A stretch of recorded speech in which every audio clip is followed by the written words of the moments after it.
কিছুদিনৰ পৰা জংগল ৰাজ সদৃশ পৰিৱেশ এটা সৃষ্টি কৰিবলৈ বিচৰা হৈছে।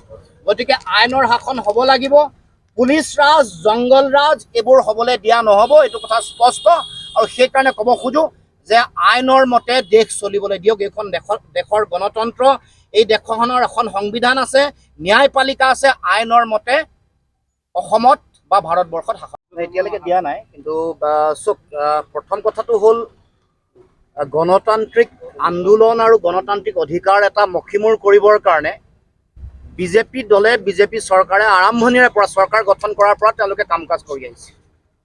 জনগণৰ গণতান্ত্ৰিক কণ্ঠক মষিমূৰ কৰিবৰ কাৰণে বিভিন্ন সময়ত বিভিন্ন কূট কৌশল ৰচনা কৰা আমি দেখিবলৈ পাইছোঁ। আৰু শেহতীয়াকৈ দুলীয়াজানত হোৱা যি ঘটনা, এই ঘটনাৰ পাছত আজি গণতান্ত্ৰিকভাৱে এটা আন্দোলনৰ কাৰ্যসূচী গ্ৰহণ কৰা হৈছিল, অসম বন্ধৰ কাৰ্যসূচী। সেই কাৰ্যসূচীত অংশগ্ৰহণ কৰা বিভিন্ন সংগ্ৰামী নেতা, বিশেষকৈ বীৰ লাচিত সেনাৰ নেতা শৃংখল চলিহাকে প্ৰমুখ কৰি বিভিন্ন নেতাক কৰায়ত্ব কৰা হৈছে। বিভিন্ন অঞ্চলত কেৱল মাত্ৰ দুলীয়াজানতে নহয়, অসমৰ বিভিন্ন প্ৰান্তৰ পৰা আহি থকা বিভিন্ন নেতা কৰ্মকৰ্তাক এনেকৈ কৰায়ত্ব কৰি চৰকাৰে তেওঁলোকৰ স্বৈৰতান্ত্ৰিক যিটো চৰিত্ৰ, গণতান্ত্ৰিক আন্দোলনৰ বিৰোধী যিটো তেওঁলোকৰ চৰিত্ৰ, সেইটো চৰিত্ৰ তেওঁলোকে উদঙাই দেখাইছে। আমি স্পষ্টকৈ আমি চৰকাৰক ক'ব খোজোঁ যে তেওঁলোকৰ অগণতান্ত্ৰিক ফেচিষ্ট স্বৈৰতান্ত্ৰিক যি মানসিকতা আছে এইটো বন্ধ হ'ব লাগিব। আৰু অতি সোনকালে আমি শৃংখল চলিহাক আমি মুকলি কৰি দিবৰ কাৰণে আহ্বান জনাইছোঁ। তাৰ লগে লগে শৃংখল চলিহাৰ উপৰিও যিসকল কৰ্মকৰ্তা, যিসকল নেতা, যিসকলক ইতিমধ্যে কৰায়ত্ব কৰিছে, সকলোকে মুকলি কৰি দিবৰ কাৰণে আমি দাবী উত্থাপন কৰিছোঁ। থলগিৰি ভূমিপুত্ৰ মানুহৰ অধিকাৰ, মাটি ভেটিৰ ৰক্ষা, ভাষা কৃষ্টি সংস্কৃতিৰ ৰক্ষাৰ কাৰণে আমি আৰম্ভণিৰ পৰা দীৰ্ঘদিন ধৰি আমি সংগ্ৰাম অব্যাহত ৰাখিছোঁ।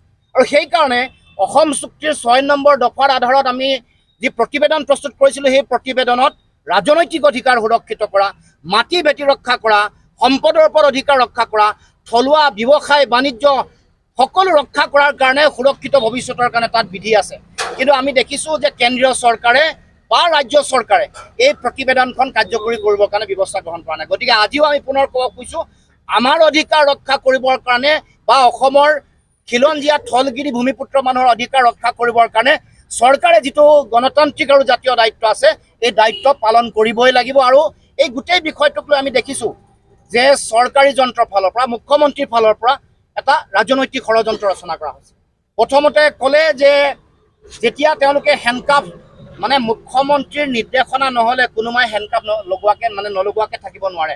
মানে মুখ্যমন্ত্ৰীৰ নিৰ্দেশনা নহ'লে কোনেও হেণ্ডকাফ লগাবলৈ সাহস নকৰে।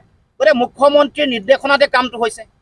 হোৱাৰ পাছত যেতিয়া দেখিলে যে জনগণৰ আৱেগ বা জনগণৰ যিটো আইন সিদ্ধ যিটো কথা, ৰাইজে ক'লে যে এইটো আইন সিদ্ধ কথা হোৱা নাই, উচ্চতম ন্যায়ালয়ৰ নিৰ্দেশনা উলংঘন কৰা হৈছে, মানৱ অধিকাৰ উলংঘন কৰা হৈছে।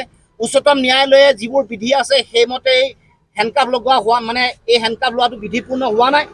গতিকে এনেকুৱা ধৰণৰ প্ৰতিবাদ হোৱাৰ পাছত মুখ্যমন্ত্ৰীয়ে নিজৰ ষ্টেণ্ডটো সলালে, নিজৰ স্থিতি সলনি কৰিলে।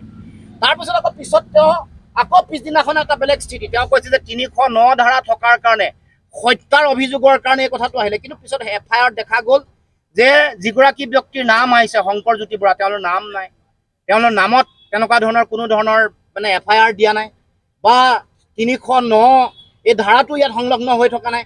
এই গোটেই কথা বতৰাবোৰৰ মাজত এটা আমি ৰাজনৈতিক ষড়যন্ত্ৰৰ গুণ পাইছোঁ। আৰু কোনোবা ইয়াৰ পৰা এই গোটেই ঘটনাটোক লৈ ৰাজনৈতিক মুনাফা আদায় কৰিবৰ কাৰণে এফালে মানুহৰ মাজত বিভাজন, মানুহৰ মাজত সংকীৰ্ণতা সৃষ্টি কৰা, আনফালে চৰকাৰে আকৌ খিলঞ্জীয়া মানুহক তেওঁলোকৰ অধিকাৰো তেওঁলোকে নিশ্চিত নকৰে। গতিকে এই দুফালে তেওঁলোকৰ লাভ হোৱাৰ খেলটো চৰকাৰে বা মুখ্যমন্ত্ৰীয়ে খেলিব খুজিছে। গতিকে আমি এই গোটেই কথা বতৰাবোৰ অসমৰ ৰাইজে যাতে নিৰ্মূলভাৱে বিশ্লেষণ কৰে আৰু আমাৰ নিজৰ সুৰক্ষিত ভৱিষ্যতৰ কাৰণে, আমাৰ অধিকাৰ সুৰক্ষিত কৰিবৰ কাৰণে যাতে আমি সকলোৱে আহি থাকিব লগা দিনসমূহত দৃঢ় স্থিতি গ্ৰহণ কৰোঁ। আৰু আমি প্ৰশাসন যন্ত্ৰক আমি ক'ব খোজোঁ যে আইন হাতত তুলি ল'বলৈ চেষ্টা নকৰিব। অসমত কিছুদিনৰ পৰা জংগল ৰাজ সদৃশ পৰিৱেশ এটা সৃষ্টি কৰিবলৈ বিচৰা হৈছে। গতিকে আইনৰ শাসন হ'ব লাগিব, পুলিচ ৰাজ, জংগল ৰাজ এইবোৰ হ'বলৈ দিয়া নহ'ব, এইটো কথা স্পষ্ট। আৰু সেইকাৰণে ক'ব খোজোঁ যে আইনৰ মতে দেশ চলিবলৈ দিয়ক। এইখন দেশৰ গণতন্ত্ৰ, এই দেশখনৰ এখন সংবিধান আছে, ন্যায়পালিকা আছে, আইনৰ মতে অসমত